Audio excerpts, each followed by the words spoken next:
नमस्कार। Cinema hall में आपका स्वागत है। आज दीपिका पादुकोण की बात करूंगा मैं। दीपिका पादुकोण ने पिछले दिनों संदीप रेड्डी वांगा के साथ बात करते हुए उनकी फिल्म स्पिरिट के लिए अपनी कुछ शर्तें रखी। उन शर्तों में उनकी फीस, काम करने की अवधि और शेयर, ये तीन बातें मुख्य रूप से थी, जिस पर वांगा रेड्डी की सहमति नहीं बनी और दीपिका फिल्म से बाहर आ गई। उसके बाद से एक वितंडा खड़ा हो गया और यह कहा जाने लगा कि आखिर दीपिका सोचती क्या है, उन्होंने ऐसी मांग कैसी रखी, उन्होंने ऐसी शर्त क्यों रखी, क्या वह सचमुच इस काबिल है, क्या वह और उसके आगे सवाल जुड़ते गए।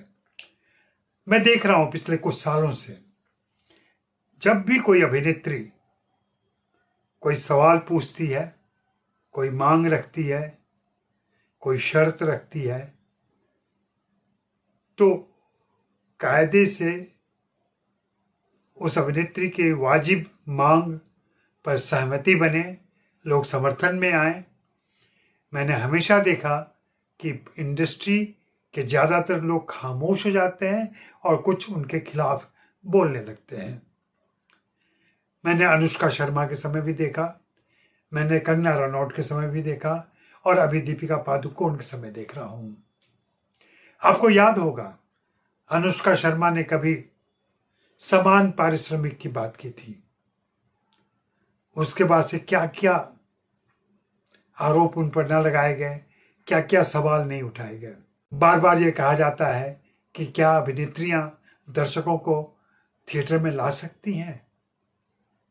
मेरा सवाल है कि थिएटर में दर्शकों को लाने की गारंटी तो आज अभिनेता भी नहीं ले सकते, तो फिर यह सवाल अभिनेत्रियों से ही क्यों। और रही बात पारिश्रमिक की डिस्पैरिटी की, असमानता की, तो वह तो यथाशीघ्र खत्म होनी चाहिए। लेकिन नहीं, लोगों को इससे कोई मतलब नहीं है। उन्हें तो बस मजाक उड़ाना है, हंसना है, ऐसे सवाल पूछने हैं जिससे वे अपमानित महसूस करें। कंगना के समय भी यही हुआ। कंगना ने जब नेपोटिज्म की बात की तो किस तरीके से अवार्ड के मंच पर और दूसरे जगह बातचीत में इंडस्ट्री के लोगों ने ही, इनसाइडर ने आउटसाइडर के नाम पर, नेपोटिज्म के नाम पर, बगैर नाम लिए हुए कंगना रनौत का मजाक उड़ाया। और अभी दीपिका ने जो 8 घंटे काम करने की बात कही है, क्या यह मांग गैरवाजिब है? क्या यह मांग अनुचित है? और क्या उन्हें एक खास पारिश्रमिक मांगने और पाने का हक नहीं है? इतने सालों से फिल्मों में काम करने के बाद, प्रसिद्धि हासिल करने, सफल होने और खुद को साबित करने के बाद भी अगर उनकी मांग पर ऐसे सवाल उठ रहे हैं, तो हमें अपनी मानसिकता पर सोचना चाहिए, समाज की मानसिकता पर सोचना चाहिए, फिल्म इंडस्ट्री की मानसिकता पर सोचना चाहिए।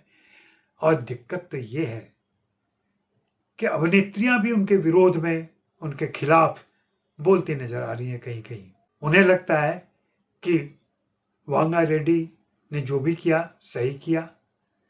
उन्हें लगता है कि दीपिका पादुकोण को ऐसी कोई मांग नहीं रखनी चाहिए और अभिनेत्रियां कैसे मांग कर सकती हैं। कहीं ना कहीं पीछे यह मानसिकता काम कर रही होती है। यहां मांगने का हक, टेंट्रम दिखाने का अधिकार और सारी शर्तें केवल हीरो यानी मेल एक्टर रख सकते हैं।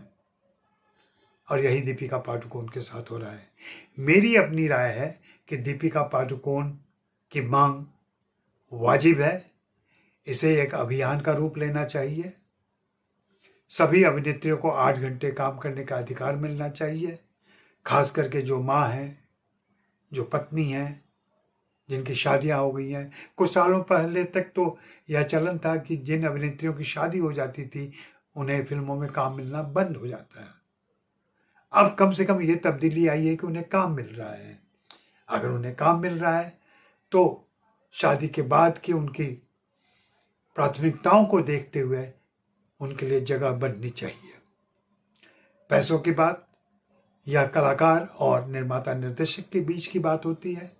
अगर असहमति है तो कोई बात नहीं, लेकिन कलाकार का हक है कि वह अपनी कीमत बढ़ाए या अपने बाजार भाव के हिसाब से पैसा मांगे। लेकिन नहीं, अगर अभिनेत्रियों ने कोई मांग की है तो उस पर पूरी इंडस्ट्री खामोश हो जाती है, कुछ नहीं बोलती है। मुझे तो लगता है कि इन अभिनेत्रियों की मांग को अभियान का रूप लेना चाहिए। तमाम दूसरी अभिनेत्रियों को इनके समर्थन में आना चाहिए। फिल्म इंडस्ट्री के समझदार, उदार जो हस्तियां हैं उनको भी इनके समर्थन में आना चाहिए। लेकिन नहीं, कि अनुष्का हो, कंगना हो, दीपिका हो, इनकी मांग, इनकी बात, इनकी शर्तों का मजाक उड़ाया गया और धीरे धीरे सभी भूल गए।